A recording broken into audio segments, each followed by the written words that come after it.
ప్రతి వ్యక్తి ఇంట్లో శివలింగాన్ని పెట్టి పూజించి తీరాలి. పూర్వకాలంలో అందరి ఇళ్లలో శివలింగాలు ఉండేవి, అవి లేకే వాళ్ళు మనం పాడైపోతున్నాం. చక్కని శివలింగం పెట్టుకోండి. కిం బహూక్తేన మునయః స్త్రీణామపి తథాన్యతః అధికారోస్తి సర్వేషాం శివలింగార్చనే ద్విజాః. ఎందుకు ఇన్ని మాటలు? శివలింగం అందరి ఇళ్లలో ఉండొచ్చు, అందరూ శివలింగాన్ని ముట్టుకుని పూజించవచ్చు. స్త్రీణామపి ఆడువారికి, తథా అన్యతః ఇతరులకు, అందరికీ శివలింగం మీద అర్చన మీద అధికారం ఉన్నది.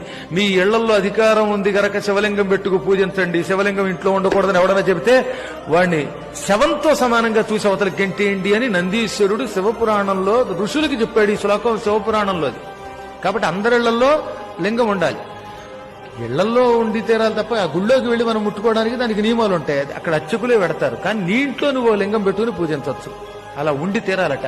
అసలు శివలింగం లేని ఇంట్లో అన్నం తింటే అది శవం దగ్గర పెట్టిన